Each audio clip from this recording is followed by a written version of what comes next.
l'univers de Lucio est inexplicable, enfin, et c'est tellement dense et intense et riche.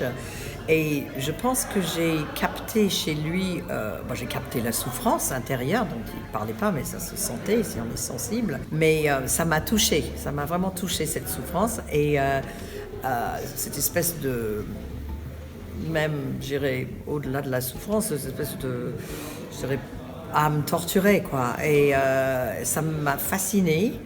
Et j'aurais voulu en fait le connaître mieux. Bon, il y avait la barrière de la langue. Je parlais un petit peu italien et lui, il était très timide. Et je savais que c'était un grand intellectuel et qu'il avait vécu la Dolce Vita, etc.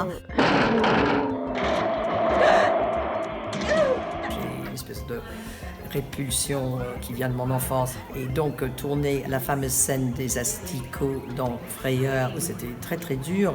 Je ne voulais pas tourner cette séquence. J'étais la dernière des 4 à faire le close-up. Et j'ai vu ce qui allait se passer. C'est que j'allais être réellement dans le plan large, c'était du riz qui fonctionne très bien. Et dans le close-up, c'était du riz mais mélangé avec beaucoup de vrais asticots. Et j'ai commencé à dire, écoute, c'est le moment de faire une espèce de scène à l'italienne, parce que tous les autres l'avaient fait à un moment ou à un autre, et moi j'avais été très polie, bien anglaise, et j'avais pas osé. Donc je me suis dit, bon, maintenant je vais taper mon pied et dire que je n'ai pas envie de faire ça. Et ça s'est terminé, il fallait que je le fasse, c'était 8h moins le quart, il y avait le producteur qui regardait sa montre, et on m'expliquait qu'il fallait absolument que je passe par là. Donc je suis passée par là, on m'a collé mon t-shirt, un peu comme ça, parce qu'on voyait que j'étais vraiment un peu paranoïaque là-dessus. On me l'a collé là, on m'a mis une espèce de crème transparente sur le visage. Je pense que c'était un placebo en fait, mais le Gianotto Di Rossi m'avait expliqué que voilà, comme ça, c'était une masque et les asticots n'allaient pas toucher mon visage. On m'a donné 2 cognacs et j'ai fait la séquence. Alors, la séquence en tant que telle n'aurait pas été spécialement... Enfin, bon, c'était pas sympathique, mais j'aurais bien survécu. C'était le moment où j'ai compris que Lucio était fâché, il ne le disait pas, de la scène que j'ai faite.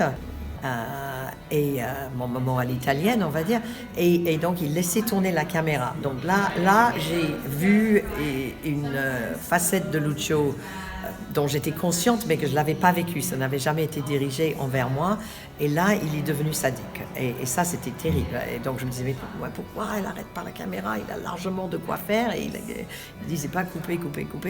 Donc là, c'était l'autre côté de Lucio Fulci. Voilà. L'autre séquence, c'était quand même, c'était pas facile dans le cercueil, être enterrée vivante dans le cercueil. Enterrée vivante, on pensait que j'étais morte, mais je n'étais pas morte. Et je pense que maintenant, à l'âge que j'ai, j'aurais eu beaucoup plus de mal à faire cette séquence. C'était difficile, mais presque rigolo. C'était un pari avec moi-même. Comment je vais me sentir? Mais j'avais 20 et quelques, donc pour moi, c'était tellement loin, cette idée-là. Maintenant, ça sera vraiment très difficile, même si j'aime beaucoup cette séquence. Je retrouvais en tout cas chez Lucio, c'est ça qu'il a capté en moi, inconsciemment. Enfin, chez moi, c'était inconscient. Une femme forte et fragile à la fois. Et la fragilité, c'est quelque chose qu'on ne comprend pas forcément quand on est jeune, mais j'ai appris à mes dépenses, parce que j'ai un petit peu souffert aussi de ma fragilité à certains moments. Mais maintenant, j'ai bien compris que c'est un cadeau et je peux m'en servir. Donc, je vois ça plus comme un cadeau qu'autre chose. Donc ça, je dirais, dans les 3 rôles avec Lucio, peut-être celle qui me correspond vraiment le plus, c'est l'au-delà, comme par hasard, ce qui est celui qui est souvent choisi et qui est probablement mon préféré si je devais absolument choisir. Mais bon, même la plus fragile, c'est celle de La maison près du cimetière. Mais même elle... elle est plus en contact avec ce qui se passe dans l'ombre, et dans le sens jungien du terme. Et donc voilà, c'est un peu moi, même si je joue des rôles, et je me sers beaucoup des 2. Et je pense que Lucio a su très bien capter ça chez moi, cette fragilité. Je suis vraiment les 2, et je suis maintenant très contente de l'être, forte et fragile à la fois.